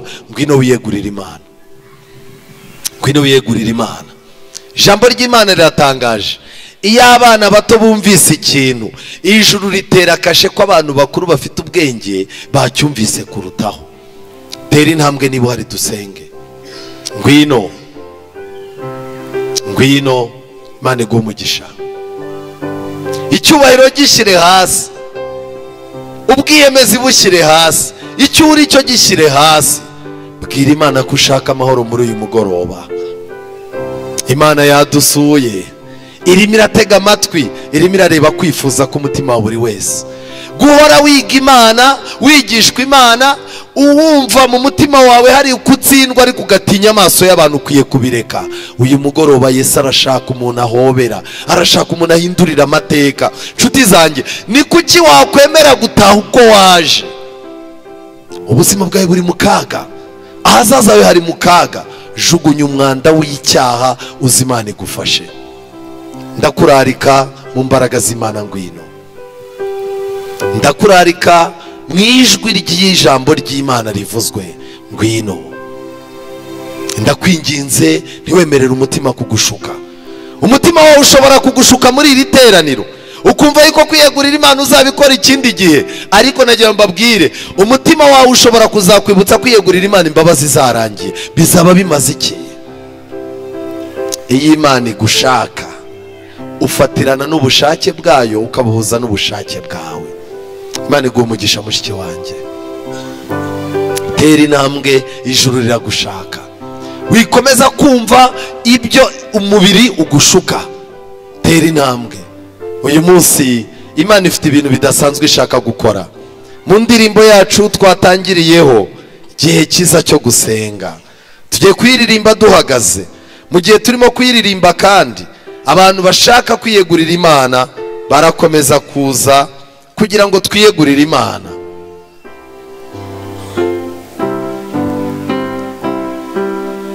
Mwese muhagurutse, tugiye kuririmba iyi ndirimbo.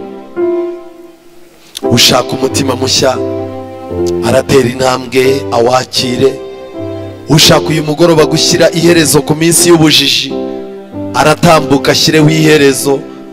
Ushaka kuguma uko ameze nawe arifatira umwanzuro. Ariko reka ngire ikintu mbabwira, mureke tugire umutima waranze abatasi babiri b'intwari, umutima wo kumva dushaka guhindurirwa amateka n'izina. Imana ibaho umugisha. Turirimba duhaguruka mwiyegurira Imana.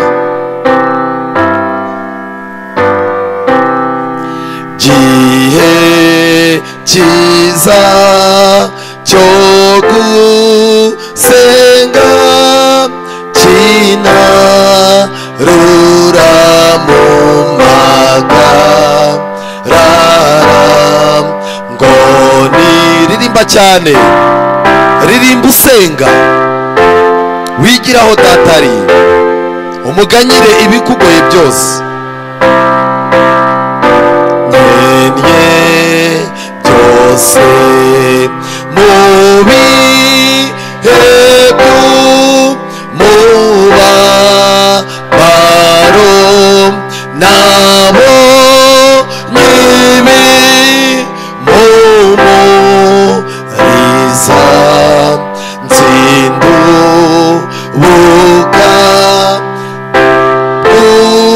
umwanzi mubi byo gusenga. Gihe ngwino, Imana iguha ibihe byiza byo gusenga. Imana iguha umugisha. Jya unsohoreza, jya junsoreza amasengesho kuwiteka nahemuka aratwiteze ngwadukize ndamwihereje rwose ubu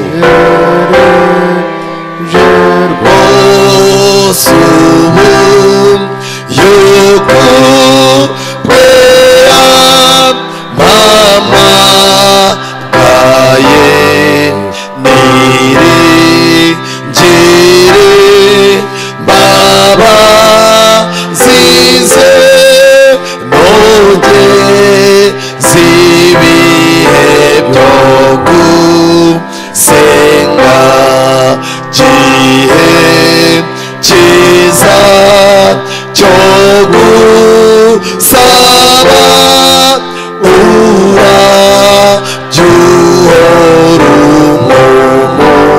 urabyuhorumumuriza ugezaho ngeri wacu nzataha nzamuwe mu bicu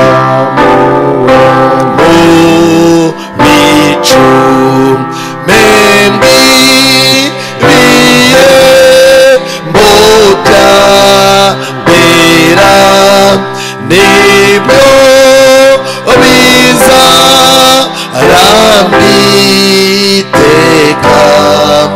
ubwo nibwo nzasezera kubi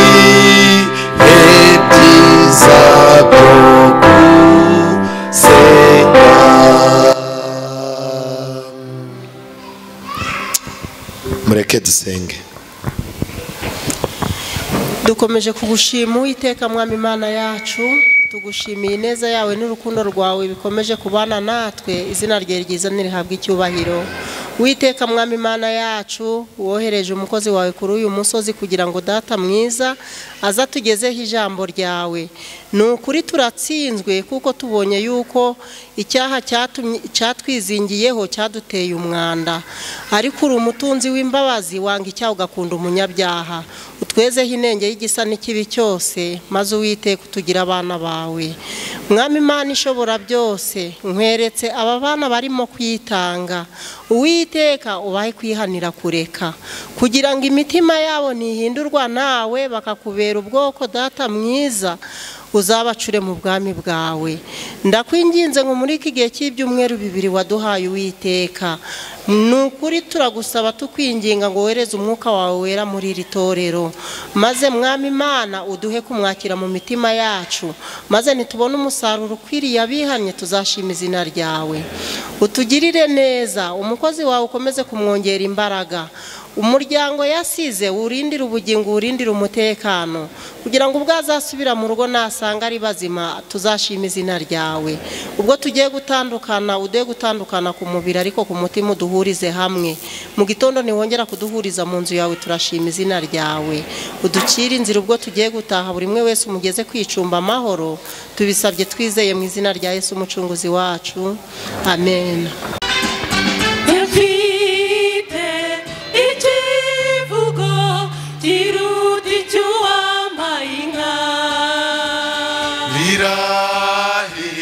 Ramnesia wamaye amaraso y'igiciro, ayo maraso akiza niyo niyambeshejeho, nikorwa inzira ruzanyigiza mu ijuru, ayo maraso akiza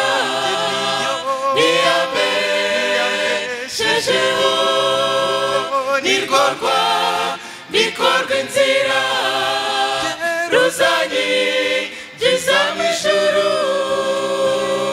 Uri mudatenguha, udatenguha batengushwe.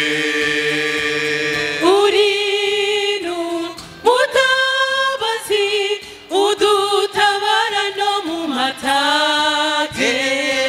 ayo maraso akiza niyambeshejeho nirwo rwandiko rw'inzira ruzanyinjiza mu ijuru ayo maraso akiza niyambeshejeho nirwo rwandiko rw'inzira ruzanyinjiza mu ijuru Yesu we uri rugamba kuko udatinya rukaze ushingi birindiro satana kaburu ubuhungiro ayo maraso akiza niyambeshejeho nirwo rwandiko rw'inzira ruzanyinjiza mu ijuru ruzanyinjiza mu ijuru ruzanyinjiza mu ijuru ayo maraso akiza niyambeshejeho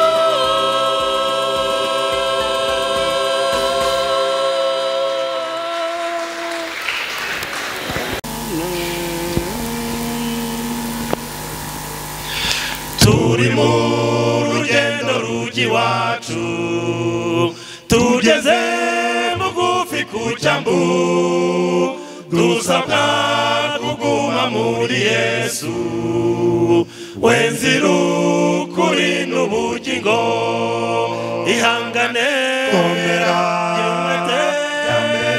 we gusubira inyuma jambere bamubwiye isi inshuti igiye kurimbuka igahitana benshi badashishoza neza ihangane komera gira umwete jya mbere we gusubira inyuma jambere bamubwiye isi inshuti igiye kurimbuka igahitana benshi badashishoza neza urugendo rw'Abisirayeli ubwo bavaga mu Egiputa bumviye amabwiriza y'Imana bambukisha inyanja amaguru ihangane komera jya mbere we gusubira inyuma jambere bamubwiye isi inshuti igiye kurimbuka igahitana benshi badashishoza neza ihangane komera jya mbere we gusubira inyuma jambere bamubwiye isi inshuti igiye kurimbuka igahitana benshi badashishoza neza isi nayigeze ku musozo iminsi isigaye ni mike sezera ku byakugize imbata witoze imico y'ab'ijuru ihangane komera jya mbere we gusubira inyuma ambere bamubwiye isi inshuti igiye kurimbuka igahitana benshi badashishoza neza ihangane komera jya mbere we gusubira inyuma jambere bamubwiye isi inshuti igiye kurimbuka igahitana benshi badashishoza neza haguruka uburira isi yacu bareka ibyo bawugiyemo ijuru ryiteguye kwakira abari mu nzira y'ukuri ihangane komera gira umwete ya mbere we gusubira inyuma jambere bamubwiye isi inshuti igiye kurimbuka igahitana benshi badashishoza neza ihangane komera ya mbere we gusubira inyuma jambere bamubwiye isi inshuti igiye kurimbuka igahitana benshi badashishoza neza bamubwiye isi inshuti igiye kurimbuka igahitana benshi badashishoza neza. Kwiringira TV, ubutumwa bwiza kuri benshi, gukizwa kwa benshi. Matayo 24 umurongo wa 14.